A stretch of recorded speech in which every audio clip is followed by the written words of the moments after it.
Bonjour à tous, nous sommes toujours en direct du studio au Salon des entrepreneurs de Nantes et je suis en compagnie de Dominique Restineau. Dominique Restineau, bonjour, merci d'être avec nous. J'écorche votre nom. Bonjour. Ouais. Alors Dominique Restineau, vous êtes fondateur du MoveJ et de l'Institut du mentorat entrepreneurial. Vous êtes le président de la CCI, mais vous êtes ici en qualité de président de l'AFE, c'est bien ça? De l'Agence France Entrepreneur, absolument. Vous êtes venu pour le débat d'ouverture ce matin, vous étiez sur scène. Qu'est-ce qui s'est dit pendant que nous étions là? Alors, je suis venu effectivement au Salon des entrepreneurs de Nantes parce que je ne rate jamais le Salon des entrepreneurs de Nantes. C'est un rendez-vous incontournable. Pourquoi c'est un rendez-vous si incontournable? Parce que j'étais là au tout début du Salon des entrepreneurs de Nantes et j'ai un côté affect. Voilà. Je connais bien l'équipe du Salon des entrepreneurs. Je sais tout le travail qu'ils ont fait ici dans cette très très belle région. Région, une terre véritablement d'entrepreneurs. Et donc, je fais toujours en sorte de pouvoir venir. Quand je suis invité, bien évidemment. Évidemment. De quoi parlait le débat d'ouverture? Quel était le thème? La thématique, c'était créer, soyez accompagnés, c'était le principe. Et donc l'AFE, l'Agence France Entrepreneur, avait totalement sa place, évidemment, puisque, pour ceux qui le savent moins, l'Agence France Entrepreneur, l'AFE, c'est le socle de l'Agence pour la création d'entreprise, l'ex-APCE, qui est la base d'information, le meilleur outil de France pour faire ce que ça fait, c'est-à-dire informer, orienter les porteurs de projets, les créateurs, les entrepreneurs en création ou en reprise d'entreprise sur l'ensemble du territoire français. Voilà. Et évidemment, aujourd'hui, c'est 8 millions de visiteurs qui viennent s'informer. C'est un site grand public, bien sûr, où on a toutes les informations. C'est un site également qui permet au réseau d'accompagnement de venir se former, s'informer, mais également de faire des formations à l'accompagnement. Et c'est également un observatoire extrêmement important, notamment depuis 3 ans, nous avons lancé l'indice entrepreneurial français, qui est un outil que j'ai importé du Québec, comme je l'ai fait il y a 12 ans avec le mentorat pour entrepreneurs. Mais justement, vous parlez d'accompagnement. Le rôle d'un mentor, c'est quoi? C'est juste de l'accompagnement? Ça va au-delà de l'accompagnement? Alors, dans le domaine d'accompagnement, il y a différents types d'accompagnement. Alors, les banques accompagnent, oui, c'est vrai, dans le financement. Les experts comptables également accompagnent.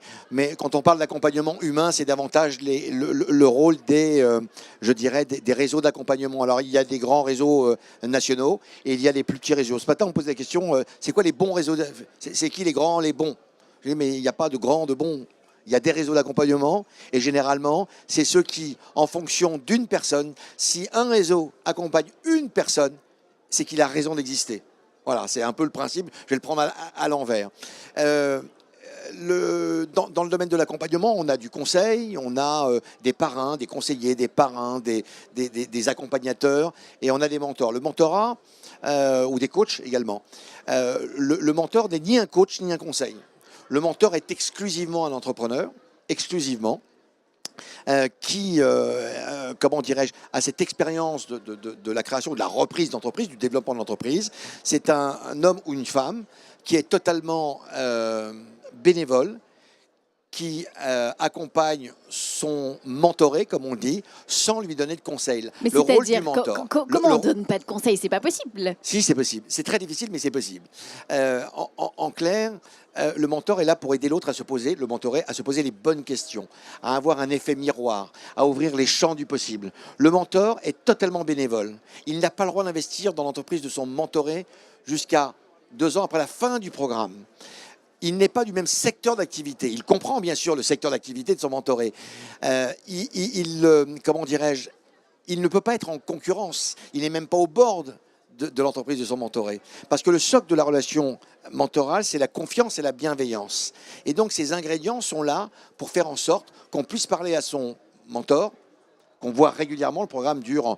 Alors, il y a 3 grands réseaux de mentorat en France. C'est l'Institut du mentorat entrepreneurial qui existe ici au sein de la Chambre de commerce de Nantes-Saint-Nazaire.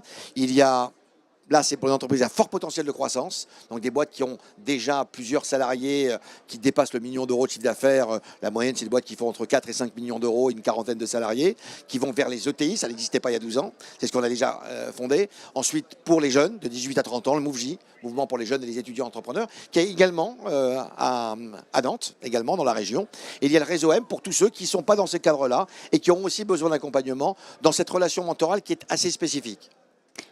Vous accompagnez des entrepreneurs de tous âges. Hein. Vous parlez du MoveJ, donc dès le début. Oui.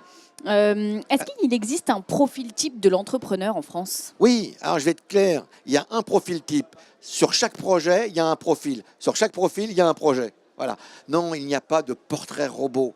D'ailleurs, l'AFE, et c'était l'objet également de ma venue aujourd'hui au Salon des entrepreneurs de Nantes, la signature de l'accord avec la région Pays de la Loire, avec le vice-président, nous avons signé cet accord d'appel à projet, notamment sur les territoires ruraux, les territoires fragiles, pour accompagner des structures qui accompagnent des porteurs de projets en création, reprise, développement d'entreprise. Et donc, c'était le cas avec 3 grands projets qu'il y avait ici.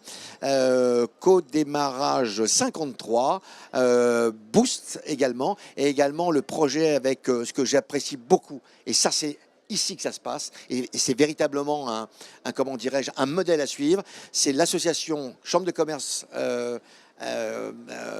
des Pays de la Loire, Chambre des métiers, Chambre d'agriculture, et également CRES, c'est-à-dire l'organisation qui s'occupe d'entreprises sociales et solidaires. Et là, ensemble, ils travaillent ensemble à avoir ce projet d'accompagnement. Et là, c'est 1 million de budgets qui ont été financés par la région Pays de la Loire et par l'Agence France Entrepreneur pour accompagner ces structures qui vont accompagner ces porteurs de projets en création et reprise d'entreprise. Alors là, on parle d'accompagnement, de mentorat.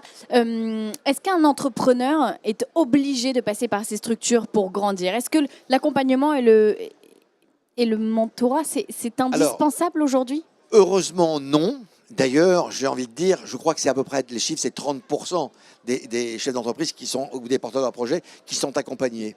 Seulement 30%. Voilà. Je pense qu'il faut qu'on accentue, et notamment dans les territoires fragiles, parce que c'est là où il y a souvent beaucoup plus de... C'est quoi les territoires fragiles? C'est ce qu'on appelle...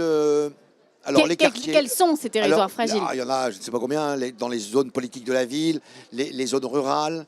Il y a énormément de choses à faire dans la ruralité. Il y a énormément de petites activités qu'il faut reprendre, qu'il faut créer. Il y a plein de choses. Il y a une effervescence dans les zones rurales. Dans le monde agricole, il y a énormément de choses à faire. Et c'est justement cet ensemble-là où les acteurs doivent travailler ensemble. Pour répondre plus aisément à votre question, je pense que tout entrepreneur devrait être accompagné, mais on n'est pas encore arrivé à cela, d'accord? Nous y travaillons, sincèrement, depuis 15 ans, j'y travaille. Je pense que pour aider une entreprise à grandir, c'est important qu'elle soit accompagnée, mais on ne peut pas obliger les gens, bien évidemment que non, et le mentorat encore moins, puisque le mentorat, c'est libre et volontaire.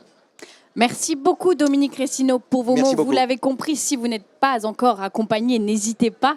On vous retrouvera sûrement sur le Salon des entrepreneurs de Paris. D'ici là, profitez bien de ces 2 jours. Quant à nous, on se retrouve très vite sur le studio du Salon des entrepreneurs de Nantes. Merci Dominique. Merci à très vite. Merci. Au revoir.